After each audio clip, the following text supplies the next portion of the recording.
Mark 11, follow the chronology. 12. And on the next day, when they had left Bethany, he became hungry, and seeing it at a distance a fig tree that had leaves, he went to see if perhaps he would find anything on it. When he came to it, he found nothing but leaves, for it was not the season for figs. And he answered said to it, may no one ever eat fruit from you again. And his disciples were listening. Okay, so then what did they do? Then they came to Jerusalem. So right after that, he goes into the temple. All right, he then cleanses the temple, right? Guys following the order? Curses the fig tree, enters the temple, drives them out for turning it into a house of merchandise. Now notice, when evening came, they were going out of the city. And as they were passing by in the morning, now this is the next day, they saw the fig tree withered from the roots. So when did they notice the fig tree was withered? The next day in the morning. When did he curse it? The day before, right before entering the temple, right? Right. Everyone got it? But Matthew 21, watch the chronology. Jesus enters the temple, drives out the money changers, overturns the tables, cleanses the house, right? Right. Then the next day, it says he was hungry, and then he sees the fig tree, and then he curses it. And it withered right there. And the disciples marveled, saying, how did the fig tree wither all at once? Do you see the chronology is different, guys? Mark, he curses the fig tree, enters the temple, cleanses it, and then it's the next morning they pass by the fig tree and the disciples see it's withered. Matthew, he enters the temple, cleanses the temple, and it's only the morning of the next day. He goes to the fig tree, curses it because there's no food on it, and it withers right there, and then the disciples respond. The chronology is different, isn't it? Okay. Number one, at the time of Christ and the disciples, they didn't have Microsoft Word. They didn't have email. They didn't have computers. Everything was written by hand, ink, right? And a pen, a feather, whatever you use, and a papyrus scroll. That's number one. Number two, a scroll could only contain so much information and detail. So a scroll can only contain so much information, which means number three, writers had to be very selective in what they wrote, what they included, and how they arranged the material. Okay, everyone with me there? This leads me to my fourth point. You will find a pattern when you compare Matthew and Mark. Whenever you find the same story mentioned in Matthew and Mark, you'll find in most instances, Mark gives you more details than Matthew does. Matthew sums up the event, whereas Mark goes into greater details. This is true across the board. Read the story of the woman, right, who had a bleeding disorder, or Jairus' daughter, and compare Matthew and Mark. All right. So if you find the stories that Matthew and Mark share in common, in most instances, Mark gives you greater details than Matthew does. Matthew sums up that same story, sums it up, whereas Mark provides greater details. Now, why do you think Matthew would take a story that is found in Mark in greater detail and shorten it and sum it up? Why do you think that's the case? Probably to focus on other things. Not only on other things, right? That's part of it. But why is he focusing on other things? Because he wants to include other things in his gospel that are unique to him. And he's got only so much space to do it, right? Right. So if you're going to contain more sayings of Christ, more deeds of Christ than Mark. That means you can't go in the level of detail in every story and episode because you're going to run out of room, right? Right. So now, would it make sense that we have one writer that will go in greater detail in regards to specific events than another writer, because the writer who goes in greater detail has less material and doesn't include as many stories as Matthew does? Correct. Yeah, that makes sense. So now you see why Matthew did what he did, right?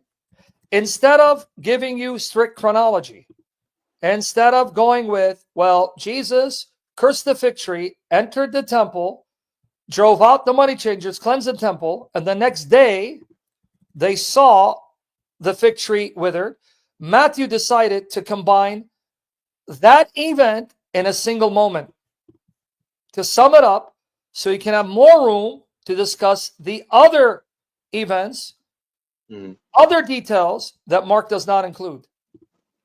Yeah, that makes sense. Has everyone got what I'm saying? So this is how the gospel is written. Now, unless you're going to impose a 21st century standard of writing biographies or history, but allow the Gospels to write what's known as Greco-Roman biographies histories in light of their historical cultural context and see whether such reporting was acceptable and considered accurate and not fraudulent, then you're going to have a problem. But no one had a problem in the first century because they're writing according to the dictates of first century Greco-Roman biographies and histories, not 21st century. Right? Now, you even find this phenomenon among Matthew and Luke. Everyone got it?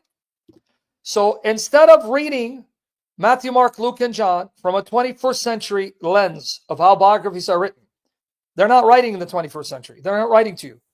You have to go back in time, look at how the Greeks, Romans, and Jews wrote histories and biographies, see what they considered to be acceptable reporting that was accurate and honest and not considered fraudulent, and the Gospels pass with flying colors. So, right. Let me give you another example, this time between Matthew and Luke. So that's the answer, brother. You got the answer? I got it. Thank you. Yeah. So always tell them, is this way of reporting the events of Christ inaccurate? If so, according to what standard? What time frame? 21st century reporting or first century reporting? Right. It would be dishonest to say comparing it to what we have today. Exactly. They're not written to you. They're written to them. And they know their audience, and they know their audience understand. Because remember, when the gospel is written, they're not written independently from the community. See, this is another thing Protestants forget. When Matthew writes the gospel, he's writing it for the community, which means the community will also have the background information and the details and will be able to understand the context with greater depth. They were not written as standalone, where you go to Barnes and Nobles and pick up a biography on someone you don't know. Keep in mind, they're written to the community.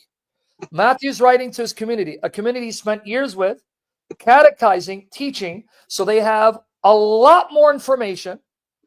They have all the background details. So when they read the gospel, they can now understand it with greater clarity because they have the background details given to them by Matthew, because he's writing to the community that he's catechized and trained and spent years with. Yep. This is what happens with the Protestant mindset, because it's like me going up to Barnes & Noble's picking up a biography on Bruce Lee. Okay, and it was, all right, well, I know nothing about Bruce Lee except that he's a martial arts star, and I didn't spend any time with him. So let me read a biography about what people said. That's not how the Gospels are written. They're written for the communities that the authors were a part of. Right? Right. This is why you'll find often they make passing comments that for you and I make no sense, but makes perfect sense to the community they're writing to. So they know if they mention something in passing without going into detail, The audience will already know. They'll pick it up. I'll give you an example. So you asked me a good question, brother. So in light of first century reporting, the Gospels pass with flying colors. So does Acts. Watch this comment, which is not found in Matthew and Luke, because Matthew and Luke are not writing to the same audience. Mark 15:21. Church tradition says Mark was writing at Rome, and he was writing down what Peter preached in Aramaic, and he wrote it in Greek. That's early church tradition. That's universal and reliable. And they pressed into service a passerby by coming from the countryside, Simon of Cyrene, or Cyrene, the father of Alexander Rufus, to carry his cross. Why did he even mention this? How is this relevant to me? Because I have no idea who Alexander Rufus are. So why didn't he mention this? I guess because the people there knew who this person was, so Persons, not person, right? right. Because he says the father of Alexander and Rufus. Yeah. So why in the world does he mention that Simon has two sons named Alexander Rufus, a detail not mentioned in Matthew, when you and I today have no clue who these individuals are? Right. Well, because I'm the way I see it is Simon of Cyrene. There might be more than one Simon of Cyrene, but you would know them by when their you say parents. Simon of Cyrene, right? Right, but you would know them by their There's parents. more than one. How does mentioning his kids help you out? It's just like a more like identification. For who? Who are Alexander and Rufus? Okay, now here I'm gonna turn on you. All right, so Simon Cyrene, father Alexander Rufus. Sound familiar? Do you know who Alexander Rufus are? I do not. So what relevance does this have for you? For me, none, but for the people at that time, it might have Okay, more. so why did he mention the detail of that his sons are Alexander and Rufus? That the Gospels are written to communities. They're not written in isolation, standalone writings. They're written for communities that the authors have spent time with, and that these audiences that they're writing to would know the background details, because they know the authors, because the authors would have spent time with them, and they're writing this to them. And so at times they don't need to go in details, which you guys are not getting. So just to test you to see if you're listening, why did Matthew take the cursing of the fig tree, which happened on an evening, and then the disciples discovering the fig tree being cursed, which happened the next morning, and condense that event into one day, giving the impression all happened at that morning and after he entered the temple? Matthew wants to condense the stories that we find Mark mentioning in greater detail, because he has more to talk about and he has only so much room. But I'm not saying this is necessarily dependent on Mark. That's not what I said. Let me repeat it again. If you read Matthew and Mark,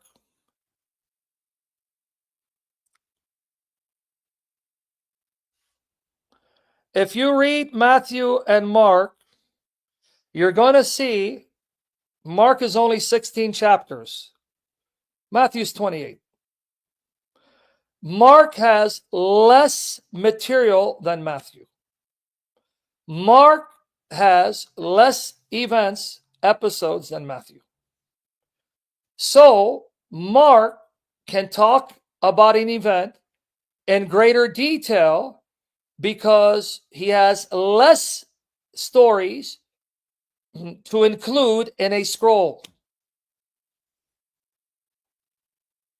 Matthew has a lot more stories not found in Mark. Some are found in Luke, some are not. So he has to make room for these stories that he wants to include along with those stories that are found in Mark. Not because he's dependent on Mark. That wasn't my argument.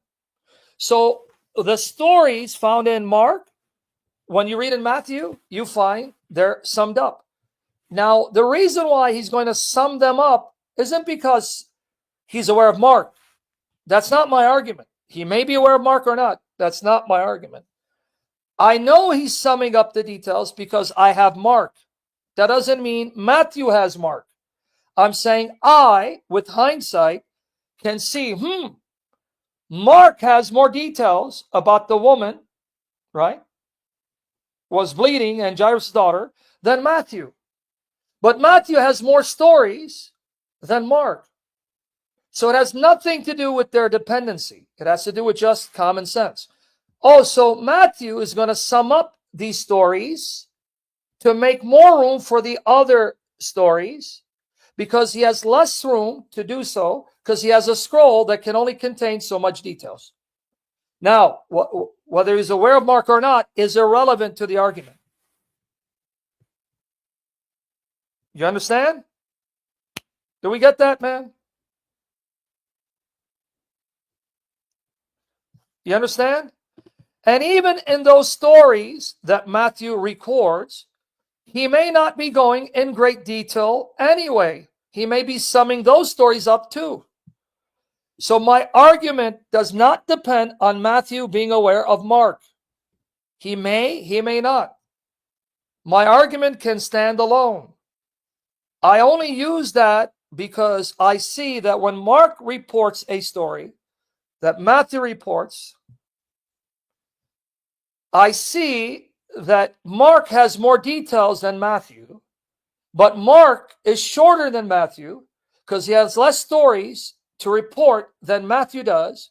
So Matthew has to now sum up and condense because he has a lot more to include in a scroll that can only contain so much information. Secondly, let me hammer this point. You don't judge writings of the first century by 21st century methods of reporting. We have writings, and this has been documented by Mike Licona. Do not throw out the baby with the bathwater. Mike Licona has studied the writings of Greek historians and what they said about how to write biographies and histories, like Thucydides. He's actually examined them, and they've given rules how to write history and biography. Mike has done great work in this field. He's done great work, Mike Licona.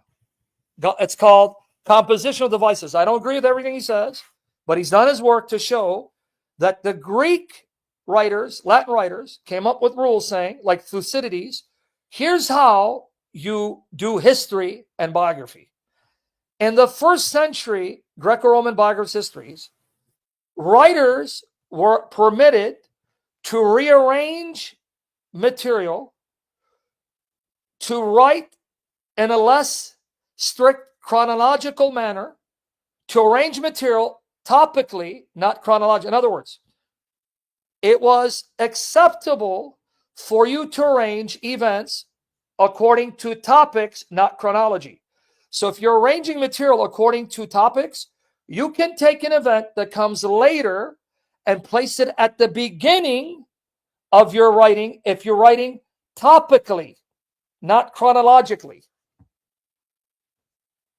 Okay, you got it? So when you judge the Gospels according to first century standards of Greco-Roman biographies and histories, they pass with flying colors. The only thing they were not allowed to do was make things up and lie, which they didn't.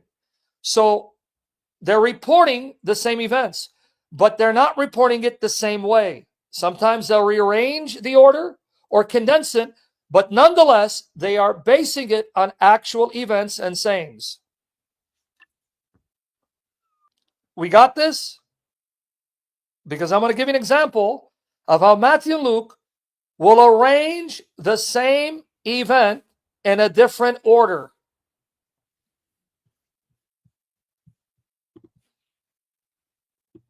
So what does Holy Spirit do? Holy Spirit meets people where they're at and will then employ the methods used by the culture, methods that the culture deems to be accurate reporting, and use those methods to communicate the gospel. The Holy Spirit doesn't invent new genres or ways of reporting. The Holy Spirit will meet people where they're at and will then incorporate, right, the very practices and customs of the cultures, provided they're not sinful or wicked, and incorporate them in communicating the gospel of Christ in a language that makes sense to them. All right, now, with that said, let me give you one example. Now watch Matthew and Luke rearrange the order of the temptation. Rearrange the order of the temptation. You ready? The three temptations, watch the order. Then Jesus was led up by the Spirit into the wilderness to be tempted by the devil. And after he had fasted 40 days and 40 nights, he then became hungry. And the tempter came and said to him, if you are the Son of God, command that these stones become bread. But he answered and said, it is written, man shall not live on bread alone, but on every word that proceeds out of the mouth of God. So it begins with the temptation, turn stones into bread. Temptation number 2. Then the devil took him into the holy city and had him stand on the pinnacle of the temple and said to him, if you are the Son of God, throw yourself down, for it is written, he will command his angels concerning you, and on their hands they will bear you up, lest you strike your foot against a stone. Jesus said to him, again it is written, you shall not put the Lord your God to test. So the second temptation here is, throw yourself off the peak of the temple, that huge height, because if you survive, that would be miraculous. All right, that's second temptation. Third temptation is to get Jesus to worship Satan. Third temptation. Again, the devil took him to a very high mountain, showed him all the kingdoms of the world and their glory, and he said to them, all these things I will give you if you fall down and worship me. Then Jesus said to him, go, Satan, for it is written, you shall worship the Lord your God and serve him only. Then the devil left him, and behold, angels came and began to minister to him. So, temptation number 2 in Matthew, throw yourself off from the peak of the temple. Right? Number 3 is worship me. Watch Luke. Now Jesus, full of the Holy Spirit, returned from the Jordan and was being led around by the Spirit in the wilderness for 40 days, being tempted by the devil. And he ate nothing during those days. And when they had finished, he was hungry, and the devil said to him, if you are the Son of God, tell this stone to become bread. And Jesus answered him, it is written, man shall not live on bread alone. So they both agree. This is, the first temptation, right? They both agree. The first temptation is turn stone into bread, right? All right. What's the second temptation? Second temptation here is, then the devil took him to the city, throw yourself from the temple. Luke, the second temptation is worship Satan, right? And he led him up. Notice second temptation is different. He led him up and showed him all the kingdoms of the world in a moment of time. And the devil said to him, I will give you all this dominion and its glory, for it's been handed over to me, and I give it to whoever I wish. Therefore, if you worship me, it shall be yours. And Jesus answered and said to him, it is written, you shall worship the Lord your God and serve him only. Luke's second temptation is Matthew's third temptation. Again, the devil took him to a very high mountain and showed him all the kingdoms of the world and their glory. Do you guys see it? Luke's second temptation is Matthew's third. In Matthew, the third temptation is the devil tempting Jesus to worship him. Right? In Luke, that's the second temptation. Now watch Luke's third temptation. You ready? Now, third temptation. And he led him to Jerusalem and had him stand on the pinnacle of the temple and said to him, if you are the Son of God, throw yourself down from here, for it is written, he will command his angels concerning you to guard you. And on their hands they will bear you up, lest you strike your foot against a stone. And Jesus answered and said to him, it is said, you shall not put the Lord your God to the test. Luke's third temptation is Matthew's second.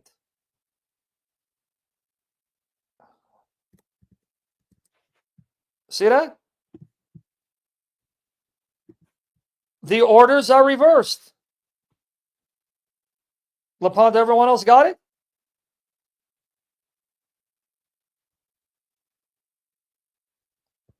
Now, here's another thing you may not notice. Let's look at the Greek.